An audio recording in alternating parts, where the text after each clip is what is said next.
Dalam proses penyusunan anggaran berbasis kinerja, kita harus mengetahui dua prinsip anggaran basis kinerja. Yang pertama adalah target kinerja, dan yang kedua adalah standar analisis belanja. Dua poin ini sangat penting untuk dipahami karena dua poin inilah yang akan menentukan apakah program kegiatan itu berbasis kinerja atau tidak. Nah, selanjutnya apabila kita lihat dari gambar berikut ini, penganggaran berbasis kinerja memiliki dua konsep utama, yaitu indikator kinerja dan standar analisa belanja. Indikator kinerja terbagi atas 5 indikator. Yang pertama, itu impact atau dampak, benefit atau keuntungan, outcome atau hasil yang dicapai dalam jangka panjang, output atau hasil yang dicapai dalam jangka pendek, dan input atau masukan. Selanjutnya, konsep yang kedua yakni standar analisa belanja. Standar analisa belanja terdiri dari dua, yaitu kewajaran beban kerja dan kewajaran harga. Sebenarnya, pada dokumen pernyataan penganggaran hanya ada 3 indikator yang dimunculkan, yakni input, output, dan outcome. Hal-hal penting yang harus diperhatikan dalam mengidentifikasi indikator kinerja, yang pertama adalah identifikasi kelompok sasaran program atau kegiatan. Hal ini penting dikarenakan perlu untuk mengetahui siapa yang akan menjadi kelompok sasaran dan apa yang akan dilakukan terhadap kelompok sasaran nantinya. Sebagai contoh, apabila di bidang pendidikan, kelompok sasaran yakni guru, murid, dan bahkan komite madrasah.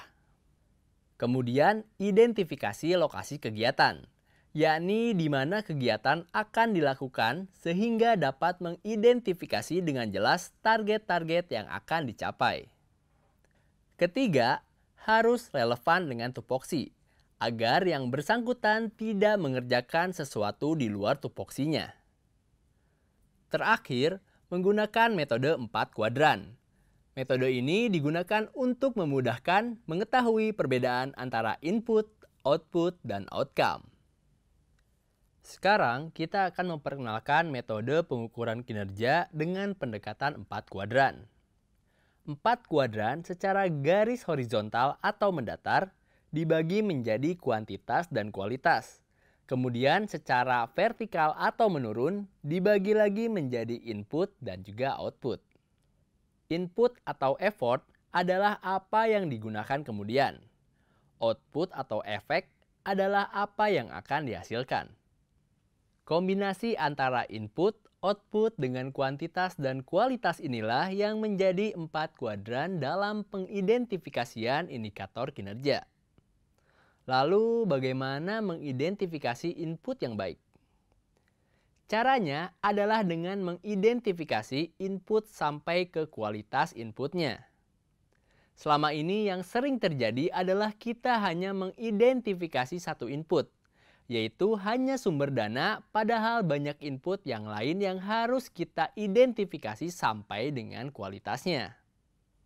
Apabila hanya sampai kuadran pertama, yakni hanya kuantitas, maka hanya akan mengidentifikasi sampai berapa banyak pelayanan yang disediakan. Apabila kita mengidentifikasi sampai kuadran kedua, maka kita dapat mengidentifikasi sampai seberapa baik pelayanan tersebut disediakan. Kemudian di kolom bawahnya, yakni kolom output, juga harus diidentifikasi sampai kualitasnya. Apabila kita hanya mengidentifikasi sampai kuantitas, maka kita hanya akan mengidentifikasi sampai berapa banyak efek atau perubahan yang dihasilkan. Tetapi apabila kita mengidentifikasi sampai ke kualitas, maka kita dapat mengetahui sampai perubahan apa yang dihasilkan. Sekarang, apabila kita melihat dari kualitas mengidentifikasi indikator kinerja. Pertama, apabila kita hanya sampai di kuadran pertama, yaitu hanya sampai mengidentifikasi input atau effort yang berbentuk kuantitas, itu adalah tahapan paling sederhana dalam 4 kuadran. Kemudian kalau kita masuk ke kuadran kedua, yaitu mengidentifikasi input sampai ke kualitas, maka itu belum sampai ke pengidentifikasian indikator kinerja yang sempurna. Nah, yang paling lengkap itu adalah apabila kita sampai ke kuadran keempat, yaitu yang warna orange. Itu adalah pengidentifikasian indikator kinerja yang paling lengkap. Berikut adalah contoh-contoh indikator kinerja baik input ataupun output yang lengkap.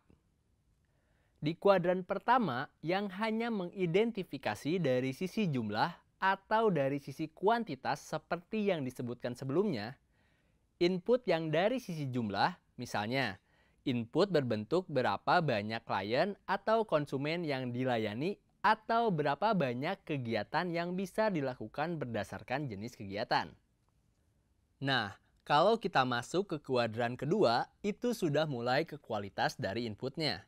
Bisa salah satu indikatornya yakni dengan persentase, misalnya rasio dengan staf, atau dalam bidang pendidikan, rasio siswa dengan guru, atau rasio ruang kelas dengan jumlah siswa yang tersedia. Kemudian, apabila untuk kegiatan, jumlah kegiatan yang bisa dilaksanakan selama setahun, misalnya. Lalu, apabila dari sisi lainnya, misalnya persentase tindakan tepat waktu, persentase klien menerima seluruh pelayanan, dan lain-lain. Kemudian, apabila dari sisi output, output kuantitas itu misalnya ketika kegiatan training, berapa banyak peserta yang dilatih. Lain halnya dengan kuadran keempat yang sudah sampai di sisi kualitas. Sebagai contoh, bagaimana persentase keterampilan atau pengetahuan yang berhasil ditingkatkan dari hasil pelatihan atau persentase perubahan sikap perilaku atau kondisi peserta. Berikut contoh-contoh pengukuran input dari sisi kuantitas. Misalnya, dari sisi jumlah tenaga, jumlah orang yang berhak atas pelayanan, jumlah ton aspal yang diterima, jumlah perpustakaan yang dikeluarkan, jumlah permohonan izin yang diterima, dan seterusnya. Maka dari itu, dapat disimpulkan apabila input yang kuantitas lebih berbentuk jumlah. Apabila kualitas lebih berbentuk persentase seperti rasio tenaga ahli, rasio staf dibandingkan dengan jumlah penduduk yang dilayani, dan seterusnya.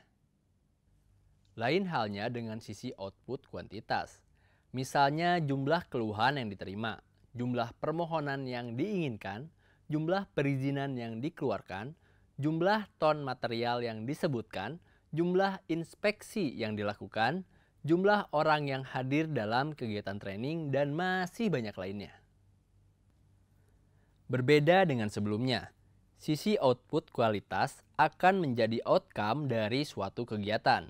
Misalnya, persentase pengurangan kecelakaan lalu lintas, persentase kenaikan badan usaha baru, persentase jumlah usaha yang mematuhi peraturan, jumlah persimpangan yang bebas macet pada jam padat, dan apabila dalam bidang pendidikan, contohnya persentase jumlah siswa yang putus sekolah. Kemudian, setelah indikator kinerja yang lebih berbentuk narasi, ada target kinerja yang harus diperhitungkan atau diidentifikasi. Target kinerja ini biasanya dalam bentuk jumlah atau angka atau numerik. Kemudian, karakteristik lainnya adalah dapat diperbandingkan dan cukup spesifik. Dalam menetapkan target kinerja, langkah-langkah yang harus kita lakukan adalah sebagai berikut. Pertama, adalah menentukan sasaran yang akan dicapai dan tingkat kinerja yang diinginkan. Maka dari itu, indikator dan target kinerja itu harus relevan dengan sasaran jangka menengahnya. Kedua, memperhatikan tahapan program atau kegiatan yang dilaksanakan. Karena biasanya juga beberapa program itu ada yang harus dilaksanakan terlebih dahulu baru bisa melaksanakan program kegiatan yang lain. Ketiga, mempertimbangkan kesediaan sumber daya. Hal ini turut menjadi penting karena terkadang dalam menyusun satu penganggaran, kita menganggarkan sebanyak-banyaknya tanpa memperhitungkan sumber daya yang kita miliki. Sumber daya itu tidak hanya sumber daya uang, tapi juga sumber daya manusia dan sumber daya lainnya. Terkadang kita punya sumber daya uang yang tidak terbatas, tapi kita punya keterbatasan dalam sumber daya lainnya.